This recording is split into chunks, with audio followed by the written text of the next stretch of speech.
Herkese merhaba, ben Melisa. Nasılsınız? Umarım iyisinizdir. Bugün sizinle son 1-2 haftada kitaplığıma eklenen çok güzel 12 tane kitabı paylaşacağım. Onları göstereceğim. Bazı kitapları, bazı yazarların kitaplarını, külliyatını tamamlamak için aldım. Yeni çıkan bir manga cildi var. Çok sevdiğim bir manga olduğu için onun devamını aldım. Hemen okumak istiyorum çünkü. Şimdi size kitapları göstereceğim. Fakat kitapları göstermeden önce eğer videoyu beğenirseniz beğenmeyi, kanala hala abone değilseniz abone olursanız çok sevinirim. Beni katılan da destekleyen bütün katıl abonelerime, şöyle isimleri burada yazıyor hepsinin, çok teşekkür ediyorum. Aldığım kitapları hemen size göstermek istiyorum. Çok güzel kitaplar aldım. Eğer burada göstereceğim kitaplardan okuduklarınız varsa onlar hakkındaki yorumlarınızı da yorumlar kısmına yazabilirsiniz. Ya da bana önermek istediğiniz kitaplar olursa yine onları da yorumlar kısmına yazabilirsiniz. Çünkü sizin önerinizle aldığım bazı kitaplar da oluyor. İlk olarak mangayı göstereceğim. Ondan sonra zaten diğerleri hep modern klasik ya da Türk Edebiyatı'ndan kitaplar olacak. İlk olarak Vatansever Moriarty mangasının 5. cildini aldım. Bu cilt henüz yeni çıktı. Hemen şöyle göstereyim. Şu şekilde gözüküyor. Cildini çıkardığımızda da şöyle yeşil bir kapak bizi karşılıyor. Aynı zamanda kapağı açtığımızda içerisinde şöyle de bir poster var. Vatansever Moriarty mangasına ve animesine dair yaptığım bir video kanaldan mevcut. Onu da gidip izleyebilirsiniz. Mutlaka üstteki kartlara ya da altta açıklamalar kısmına linkini bırakacağım. Çok sevdiğim bir manga serisi. Animesini de sevmiştim ama manga serisini daha çok seviyorum ve güncel olarak çevrilmeye devam ediyor. Bu ay 5. cildi çıktı. Bunu okuyacağım. Hemen okurum muhtemelen çünkü çok seviyorum. Eğer konusunu, karakterlerini merak ederseniz o videoma gidebilirsiniz. Oradan izleyebilirsiniz. Şimdi size göstereceğim kitapların hepsi modern klasikler. İlk olarak İş Bankası'nın modern klasiklerinden aldıklarımı göstereyim size. Beni uzun zamandır takip edenler bilir ki ben bir Stefan Zweig hayranıyım. Çok seviyorum gerçekten ve Stefan Zweig ne yazdıysa okumak istiyorum. Bunları da Modern Klasikler dizisinden topluyorum İş Bankası'nın. Toplam 23 kitabı var bende. 22'sini okudum. Elimde olmayan ve o diziden çıkan 3 tane daha kitabı vardı. Onları aldım, onları göstereceğim. İlk olarak Casanova, Stendhal ve Tolstoy'un biyografisini anlattığı Kendi Hayatının Şiirini Yazanlar kitabını aldım. Şöyle göstereyim. Bir biyografisini okudum zaten. Biyografik eserini okudum ve çok sevdim. Bu da bende olmayan biyografik eserlerinden biriydi. Bir sonraki bende olmayan aldığım kitap İnsanlığın Yıldızının Yükseldiği Anlar. Çok merak ettiğim bir eser bu. Çok fazla insanın elinde görmüyorum. Genelde böyle Zweig'in kalın kitapları çok fazla okunmuyor. İnce kitaplarını herkes alıp okuyor. Çok fazla biyografik eserlerini okuyanlar da görmüyorum ben bu arada. Hatta neredeyse hiç görmedim biyografik eserini okuyanları. Fakat biyografi dili inanılmazmış. Çok sevdim ben. Üç Büyük Usta'yı okumuştum. Bu yüzden diğer biyografik eserlerini de merak ediyorum ve böyle bu tarz kalın kitaplarını da merak ediyorum. Ve son olarak Stefan Zweig bir süre Brezilya'da yaşamış ve oradayken yazdığı Brezilya Geleceğin Ülkesi isimli böyle bir metni var. Bu muhtemelen en son okuyacağım metinlerinden biri olacak. Fakat Zweig'dan da bende olmayan ve Modern Klasikler dizisinden çıkmış olan bu 3 eseri de almış oldum. Şöyle göstereyim. Böylece toplam 26 eseri de bende olmuş oldu bu diziden. Umuyorum ki diğer eserlerini de çevirmeye devam eder İş Bankası. Uzun zamandır bu diziye yeni bir Stefan Zweig çevirisi gelmiyor. Umuyorum ki onu da çevirirler. Yine benim çok sevdiğim ve bütün kitaplarını toplayıp okumak istediğim bir yazar Jack London. Jack London'dan İyi Köpekler, Kötü Köpekler ve Kuzey Toprakları isimli. Bu ismi uzun ama kendisi kısa. Bu metni aldım. Zaten dediğim gibi Jack London'ın eserlerini topluyorum. Bazılarını okudum, bazılarını okuyorum. Devam ediyorum hala. Yine bu diziden toplamaya devam edeceğim. Bende olmayan 4-5-6 kitabı falan var bu diziden çıkmış. Onları da alıp okuyacağım. Geçen ay bir kitabını okuduğum ve dilini çok sevdiğim Anton Çehov'dan 6. Koğuş'u aldım. Bu kitap zaten çok meşhur. Herkes biliyordur diye düşünüyorum. Ben de ilk Kara Keşiş kitabını okumuştum ve oradaki dilini çok sevdim. Bu kitabı da en yakın arkadaşım okuyup sevmişti. Birlikte tekrar okuyalım dedi. Bu yüzden aldım. Yani muhtemelen Anton Çehov'u da bu diziden toplamaya devam edeceğim. Yine bütün kitaplarını okumak istediğim ve çok sevdiğim bir yazar Halil Cibran. Halil Cibran'dan Bir Gözyaşı Bir Gülümseme isimli bu eserini aldım. Toplam 4 kitap okudum Halil Cibran'dan ve gerçekten inanılmaz bir dili var. Özellikle Kırık Kanatlar bu yılın başlarında okudum. Benim okuduğum en iyi kitaplardan biri. 2026'nın favorilerinden biri. Zaten yıl sonunda yapacağım favoriler videosunda ondan uzun uzun bahsederiz. Bu yüzden Halil Cibran'ın bütün eserlerini topluyorum. Bende olmayan 3 eseri falan var bu diziden çevrilen yine. Genelde bu diziden topluyorum ben bütün eserlerini. Bu kitabını da çok merak ediyorum gerçekten. Epey kalın ve galiba farklı öykülerin olduğu bir metin bu da. Çok merak ediyorum, çok seviyorum Halil Cibran okumayı. İlk defa okuyacağım bir yazara geliyoruz. Virginia Woolf. Kendine ait bir odaya aldım.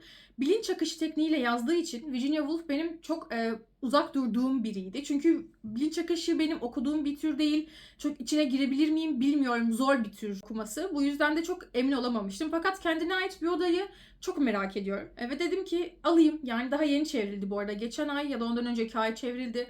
Modern Klasikler dizisinin 266. eseri. Çok da yakın yani. Birkaç kitap önce çevrildi bu. Bu yüzden buradan çıkınca da merak ettim ve alıp okumak istiyorum. Bunu okuduktan sonra eğer bunun içine girebilirsem ve gerçekten seversem diğer eserlerini de yine bu diziden toplamaya devam ederim. Modern Klasikler dizisinden aldıklarım bunlardı. Türk Edebiyatı'ndan aldıklarıma geçmeden önce bu sefer de Yapı Kredi Yayınları'ndan çıkmış bir modern klasik göstereceğim size. Sandor Marai'den Mumlar Sonuna Kadar Yanar kitabı. Bu kitabı çok fazla kez görmüşsünüzdür. Geçen ay ya da ondan önceki aylarda çok böyle gözüken bir kitaptı. Çok ortada olan bir kitaptı.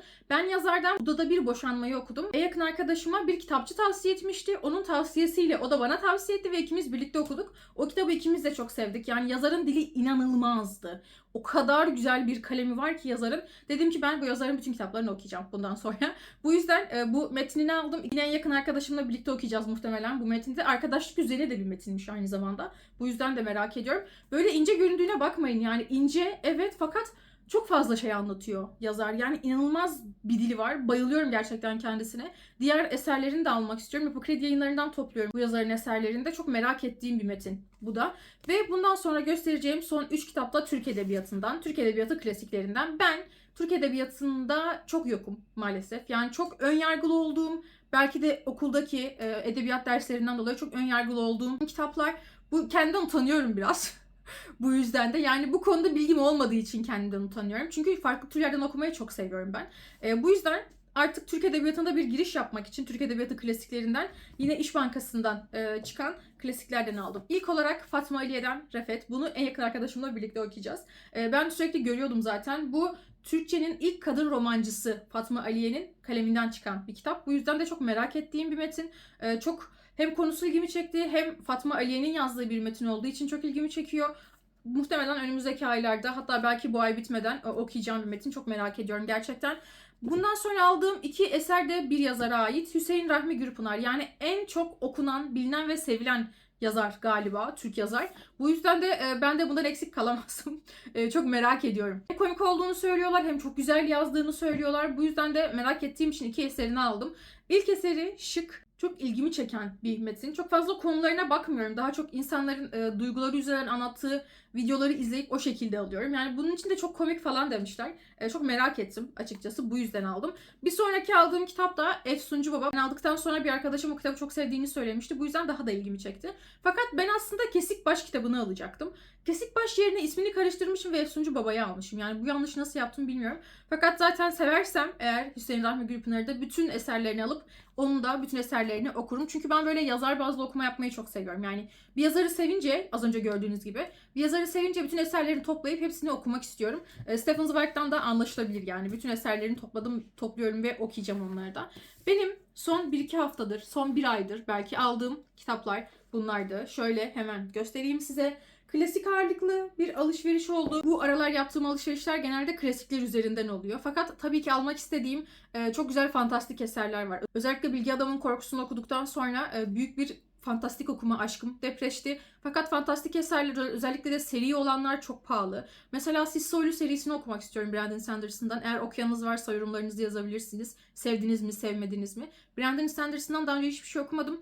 Ve Siz Soylu serisiyle giriş yapmak istiyorum. Fakat bir kitap 400 küsür lira falan. 4-5 kitaba 500 lira 600 lira verecekken bir kitaba 400 lira vermek çok zorluyor beni. Yani aynı anda 3 kitabını birden alsam 3 kitap sadece işte 1000-1200 lira civarında oluyor. Bu yüzden de onları alacağımı bari klasiklerden merak ettiklerimi alayım diyorum. Çünkü şu an öyle bir anda işte 2000-3000 liralık alışveriş yapabilecek gibi bir bütçem yok.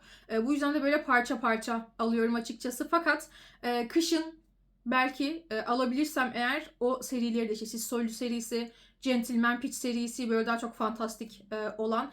Bir de bir tane daha seri vardı. Şuraya koyarım fotoğrafını. Adını şu an unuttum. Bıçağın kendisiydi galiba ilk kitabın adı. Serinin ilk kitabının adı. O seriyi de çok merak ediyorum. Böyle çok merak ettiğim güzel fantastik seriler var. Ama dediğim gibi onlar pahalılar. Bu yüzden şu an klasiklerden devam ediyoruz. Ve kitaplığımdaki fantastik eserleri okuyup eritmek istiyorum. Benim alışverişim bu kadardı. Siz son zamanlarda neler aldınız? Onları yorumlara yazabilirsiniz. Bu gösterdiğim kitaplardan beğendikleriniz var mı? Ya da bana önermek istediğiniz kitaplar var mı? Onları da yorumlara yazarsanız çok memnun olurum. Kitaplar hakkında konuşmayı çok seviyorum zaten. Sizin yorumlarınızı da büyük bir merakla bekliyorum. Videoyu buraya kadar izlediyseniz beğenmeyi, kanala hala abone değilseniz abone olmayı unutmayın. Kendinize iyi bakın ve kitap okuyun.